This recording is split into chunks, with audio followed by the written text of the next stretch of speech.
Hello दोस्तों, कैसे हैं आप सभी लोग? उम्मीद है सभी स्वस्थ होंगे, मस्त होंगे, ज़बरदस्त होंगे। तो जैसा कि आप जानते हो यहाँ पे आपके लिए यूजीसी नेट के लिए क्लासेस चल रहे हैं इतिहास विषय पर और साथ ही साथ आपके लिए पेपर 1 के लिए और आपके लिए टेस्ट सीरीज़ भी शुरू हो चुकी है। क्या आपके लिए टेस्ट सीरीज़ भी शुरू हो चुकी है? तो यहाँ पे आज आपका टॉपिक क्या होने वाला है? महाजनपद काल आपको मोस्टली खत्म होने वाला है और बहुत सारा कल हो भी चुका था। मैंने आपके लिए नोट्स भी शेयर किए थे महाजनपद काल के।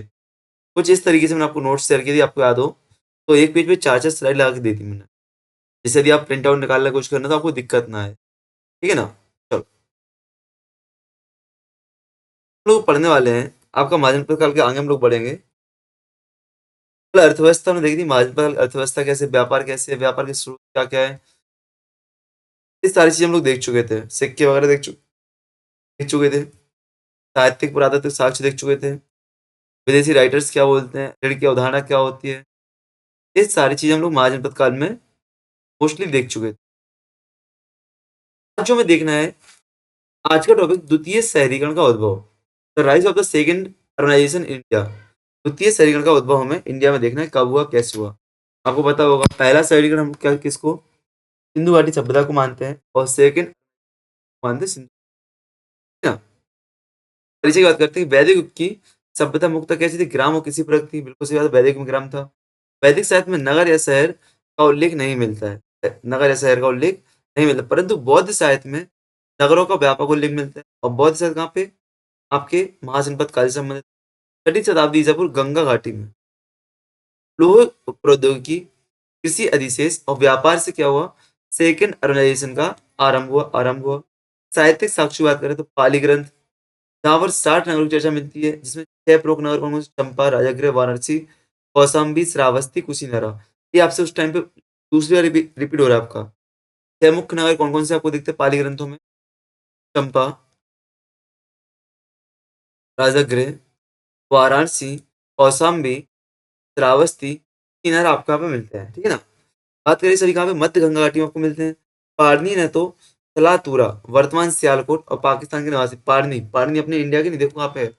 पारनी इंडिया के कहाँ के निवासी थे? तो सलातूरा, पूछ सकते हो कहाँ पे, सलातूरा जो कि वर्तमान सियालकोट पाकिस्तान, जिन्होंने अष्टाध्यायी पुस्तक लिखी है। उन्होंने पूर्व दिशा के बहुत सारे नगरों का उल्लेख किया है, ठीक है ना? पुरातात्विक साक्ष्य की बात करें तो अतरंजी खेड़ा जो कि ऊपरी गंगा घाटी में स्थित है, एक प्रमुख नगर कहाँ पे, यूपी में है। लोहे अवशेष यहाँ से मिलते हैं, यहाँ से पीजीडब्ल्यू, चित्रित दूषित मैदान मिलते हैं, याद रखना। इसके बाद वहाँ पे एनपीवीडब्ल्यू, काले पॉलिशदार मैदान मिलते हैं। पीजीडब्ल्यू आपको उत्तर वैदिक काल में दिखाई देते हैं, आपको याद होगा उत्तर वैदिक काल में लोही संस्कृति के साथ साथ यहाँ पे आपको एनपीडब्ल्यू कहाँ पे, महाजनपद काल में आपको दिखाई देते हैं। महाजनपद काल में आपको दिखाई देंगे। छठी शताब्दी ईसा पूर्व में इस तरह एक पूर्ण विकसित नगर के रूप में बन गया था। क्या पूर्ण विकसित नगर के रूप में स्थापित हो चुका था। राजघाट की बात करें, काशी महाजनपद की राजधानी, वाराणसी का प्राचीन स्थल था। क्या राजघाट, वाराणसी, काशी महाजनपद की राजधानी, वाराणसी का प्राचीन स्थल। यहाँ से किलेबंदी के साक्ष्य मिले जो कि एनपीडब्ल्यू के आगमन के पहले के थे, है ना? यह गंगा घाटी के सबसे प्राचीन नगरों में से एक केंद्र था, कौन, राजघाट। राजघाट ये काशी महाजनपद पर वाराणसी की राजधानी पे स्थित, ठीक है। चलो बात करते हैं राजगृह की। राजगृह जो कि बिहार में था, मगध महाजनपद की आरंभिक राजधानी माना जाता है। इसके चारों ओर लगभग 40 किलोमीटर लंबी पत्थर की किलेबंदी पाई गई है। 5 पहाड़ियों से घिरे इस नगर की प्राकृतिक सुरक्षा प्राप्त की हुई है। उज्जैन की बात करें, एरन की बात करें, ये दोनों गंगा घाटी के बाहर की स्थल है। आपसे पूछ सकता है कि निम्नलिखित में कौन से स्थल गंगा घाटी के, कौन से बाहर के हैं? तो उज्जैन और एरन आपकी गंगा घाटी के बाहर के हैं। दोनों की किलेबंदी 700 ईसा पूर्व में ही बन चुकी थी। यह दर्शाता है कि शहरीकरण केवल गंगा घाटी तक सीमित नहीं था। तक्षशिला गंधार महाजनपद की राजधानी है और एक प्रसिद्ध शिक्षा का व्यापार का केंद्र था। भीड़ टीले की खुदाई से गलियां और बाजारों के अवशेष मिले। भीड़ टीला कल पढ़ा था ये शब्द कि नहीं, भीड़ टीला कहाँ से मिला था से? कल ये शब्द पढ़ा था कि नहीं? अब देखो कल के शब्द आज रिपीट हो रहे हैं। यदि आपने कल का रिवीजन किया होता है आपको याद रहेगा। ये प्रारंभिक शहरी नियोजन का उत्कृष्ट उदाहरण, क्या प्रारंभिक शहरी नियोजन का उत्कृष्ट उदाहरण है। कंधार की बात करें तो पुरातात्विक एफआर एलिकन के अनुसार कंधार दक्षिण एशिया का सबसे बड़ा प्राचीन नगर, सबसे प्राचीन नगर, अर्लीस्ट सिटी मानी जाती है ना? याद रखना, यह प्राचीन व्यापारिक और वाणिज्यिक केंद्रों के रूप में प्रसिद्ध था। बात करें मथुरा की, तो यमुना नदी के तट पर स्थित नगर शूरसेन महाजनपद की राजधानी। क्या? यमुना नदी के तट पर स्थित नगर शूरसेन महाजनपद की राजधानी था। अंगुत्तर निकाय मथुरा का धूल भरा नगर बताता है। मथुरा को क्या? अंगुत्तर निकाय क्या बताता है? मथुरा को धूल भरा नगर, डस्ट सिटी बताता है। आप आज भी देख लो, ब्रिज की धूल के लिए कितने लोग मर जाते हैं, है कि नहीं? ब्रिज की धूल लगा के रखो माथे पर। जहाँ सड़कों की दशा खराब थी और भीख मिलना भी कठिन था। श्रावस्ती की बात करें, यह कौशल महाजनपद का एक प्रमुख नगर है। कहाँ का? कौशल महाजनपद के। बौद्ध ग्रंथों में इसे बुद्ध के प्रवचनों के लिए प्रसिद्ध बताया गया है। उत्खनन से ज्ञात होता है कि 600 ईसा पूर्व एक विकसित नगर था, ठीक है ना? कुछ प्रमुख शहर हमने देखे, फिर से रिपीट करते हैं, कौन कौन से शहर हमने देखे हैं, कौन कौन से शहर हमने देखे हैं, देखो यहाँ पे। कुछ पहले पुरातात्विक साहित्यिक प्रमाण देखे हमने। ये अतरंजी खेड़ा देखा, फिर हमने राजघाट देखा, राजगृह देखा, उज्जैनी देखा, तक्षशिला देखा, कंधार देखा, मथुरा देखा, श्रावस्ती देखा। अब देखते हैं शहरीकरण के प्रमुख कारण क्या थे। शहरीकरण क्यों हुआ? आप पूछ सकते सेकेंड अर्बनाइजेशन क्यों हुआ? तो नंबर एक, आयरन टेक्नोलॉजी की वजह से। नंबर दो, एग्रीगेशन सरप्लस की वजह से। तीन, अधिशेष की वजह से। ट्रेस एंड कॉग्निस की वजह से, कॉइन्स की वजह से, कॉइनेज। पॉलिटिकल स्टेबिलिटी की वजह से, राजनीतिक स्थिरता की वजह से।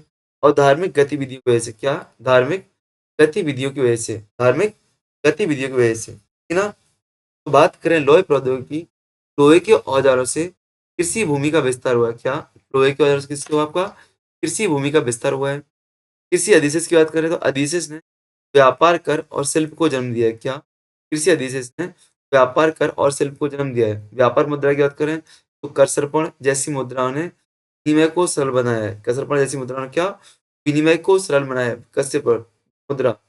राजनीतिक स्थिरता, महाजनपदों में स्थायी सेनाएं थी और प्रशासन देखा, इससे अपने नगरीकरण को बढ़ावा मिला। धार्मिक, बौद्ध और जैन स्थलों ने भी विकास भी नगरपन पे, ठीक ध्यान रखना।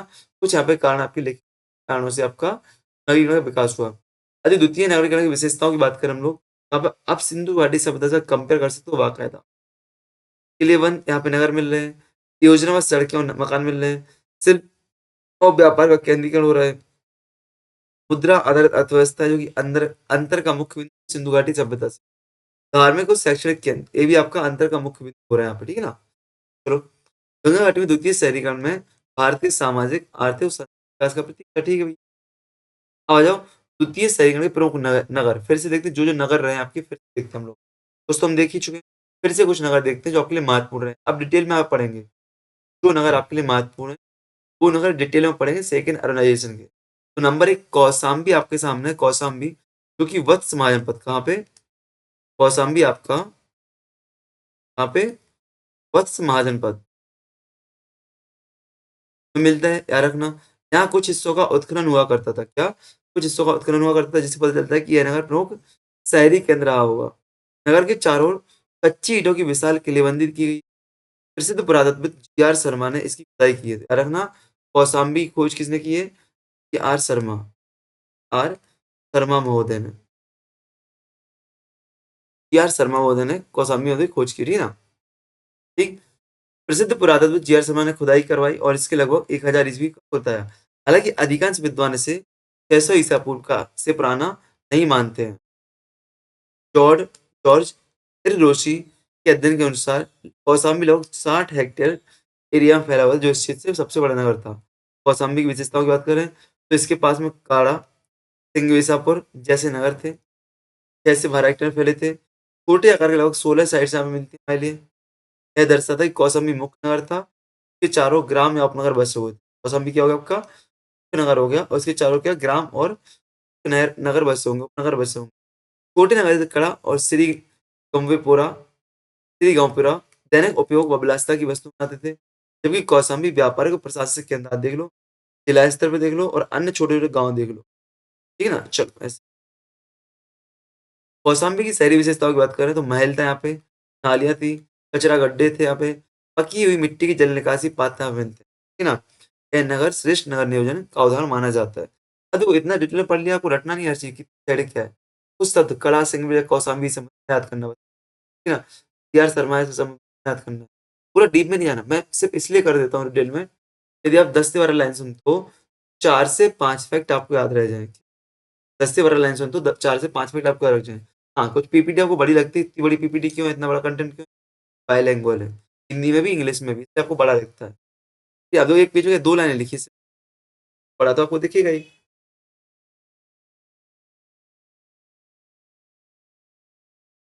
चलो, कौशाम्बी के बाद शहरों की बात करें, हो गया अपना। अब आते हैं हम लोग दूसरे पर, कुशीनगर। कुशीनगर वह स्थान जहाँ पे गौतम बुद्ध ने परिनिर्माण प्राप्त किया था। परिनिर्माण प्राप्त किया था। पुरातात्विक साक्ष्य क्या बताते हैं भैया? यह नगर आकार और संपदा में कौशाम्बी, श्रावस्ती, वाराणसी, उज्जैन जितना विकसित नहीं था। ठीक है ना, उतना ज्यादा विकसित नहीं था जितने आपकी कौशाम्बी, श्रावस्ती, वाराणसी और उज्जैनी थे। फिर भी यह धार्मिक और ऐतिहासिक दृष्टि से महत्वपूर्ण नगर था। क्यों भैया? उस इसलिए तो गौतम बुद्ध वहां पे भटक रहे थे। बुद्ध काल के नगर जैसे उज्जैन और तक्षशिला केवल राजनीतिक नहीं बल्कि राजनीतिक और आर्थिक केंद्र भी थे। उज्जैन और तक्षशिला कैसे थे आपके? राजनीतिक, आर्थिक, शिक्षा केंद्र भी आपको बने हुए थे। कुछ नगर जैसे वाराणसी और श्रावस्ती एक राजनीतिक, सांस्कृतिक, व्यापारिक केंद्र भी थे। आपको कुछ ऐसे याद रखना है। आपसे पूछ सकते हैं राजनीतिक केंद्र कौन कौन रहे होंगे, सांस्कृतिक केंद्र कौन कौन से शहर रहे होंगे, पूछ सकते हैं व्यापारिक केंद्र कौन कौन से शहर रहे हो। देखो, मैं आपके लिए नोट्स बता रहा हूँ, बस यही फायदा आपके लिए हो रहा है। क्या बता रहा हूँ? क्वेश्चन का पैटर्न क्या बन सकता है, निम्नलिखित शहरों में कौन से राजनीतिक केंद्र रहे होंगे, कौन से सांस्कृतिक रहे होंगे, आपको ऐसा पूछ सकते हैं। उदाहरण, राजधानी है कैसे किस प्रकार की है। पाटलिपुत्र की बात करें तो पाटलिपुत्र का पाली ग्रंथों में सबसे बड़े नगर के रूप में नाम नहीं याद रखना, लेकिन महापरिनिर्वाण सूत्र में से पाटिलगामा कहा गया है, जो गंगा और सोन संगम पर स्थित, गंगा और सोन के संगम पर स्थित है। ध्यान रखा गया पाटिलगामा। पाटिलगामा नाम रखा गया। यह अब तक का एक व्यापारिक केंद्र, क्या तब तक एक व्यापारिक केंद्र था? नगर नहीं था। ग्रंथों में से पुट वेदना कहा गया, क्या कहा है? पुट वेदना कहा गया। ग्रंथों में से क्या? पुट वेदना कहा गया है, जिसका अर्थ है कि वह स्थान जहां पर व्यापारिक माल के संदूक खोले जाते हैं। क्या? जहां पर व्यापारिक माल के संदूक खोले जाते होंगे, ठीक है ना। जहां बुद्ध वहां से गुजरे तो उन्होंने देखा कि बज्जियों के आक्रमण से सुरक्षा के लिए किलेबंदी हो रही है। क्या? जहां बुद्ध वहां से गुजरे तो क्या देखा? बज्जियों के आक्रमण से क्या? सुरक्षा के लिए किलेबंदी हो रही है, ठीक है ना। ये याद रखना, याद रखना कि भैया ग्रंथों में, सुन ले फिर से सुन ले, पाटलिपुत्र महत्वपूर्ण है आपके लिए। पाटलिपुत्र का 6 शहरों में नाम नहीं आता पाली ग्रंथों में, बट महापरिनिर्वाण सूत्र में से क्या आपको पाटिल गामा कहा गया है, जो गंगा सोन नदी पर है। साथ ही व्यापारिक केंद्र था, नगर नहीं था प्रॉपर तरीके से। ग्रंथों में से क्या? पुट वेदना कहा गया। पुट वेदना कहा, इसका अर्थ है कि वहां स्थान जहां पर व्यापारिक माल के संदूक खोले जाते हैं। पुट वेदना पूछ सकता है, पुट वेदना का अर्थ क्या है, ठीक है ना। जहां जब बुद्ध वहां से उन्होंने क्या देखा? बच्चियों के आंकड़े, इस नगर की किलेबंदी हो रही है, किस? पाटलिपुत्र की, याद रखना, ठीक है ना। चलो, उन्होंने कहा था कि ऐसा भविष्य में महानगर के रूप में बने। किसने कहा था? गौतम बुद्ध ने कहा। हो सकता है किस व्यक्ति ने किस शहर के बारे में कहा था। बाद में मगध के राजा उदयन ने राजधानी राजागिरी से स्थानांतरित कर पाटलिग्राम व्यवस्था आई, और जो आगे चलकर पाटलिपुत्र कहलाया, ठीक है ना। नगर निगम की बात करें, स्वच्छता की बात करें, तो कौशाम्बी में नालियों और गंदे पानी के लिए मिट्टी के पात्र मिलते हैं। यह दर्शाता है कि द्वितीय शहरीकरण में नगरों की नागरिक सुविधाएं और स्वच्छता प्रणाली विकसित। पहली हम देख सकते हैं सिंधु घाटी शब्द में सोच मिलता था पहले, लेकिन अच्छा। अब आते हैं मगध का उत्कर्ष। ये आपका अगला टॉपिक है, नेक्स्ट टॉपिक है मगध का उत्कर्ष। बहुत शानदार टॉपिक आपका यहाँ से आप ध्यान रखना। इतिहास आपका क्रम से आगे बढ़ रहा है। अब मगध का उत्कर्ष पढ़ेंगे, हम सारे वंश पढ़ेंगे, और एक लंबी क्लास हमारी चलेगी यहाँ पे मगध के लिए। एक लंबी क्लास हमारी चलेगी मगध के प्रमुख राजवंशों को पढ़ लेंगे, ठीक है। ध्यान रखना, तैयार रहना इसके लिए, पढ़ने के लिए। लंबी क्लास चलेगी मगध के लिए, संपूर्ण मगध को हम लोग एक क्लास में पढ़ेंगे, है ना। चलो, तो जय हिंद, जय भारत। क्लास को लाइक, कमेंट, शेयर, सब्सक्राइब कर देना, आपकी ड्यूटी। और फीडबैक देना। डाउट आप लोग क्लास में पूछ सकते हैं, जो आपके डाउट रहे हो, ठीक है। चलो।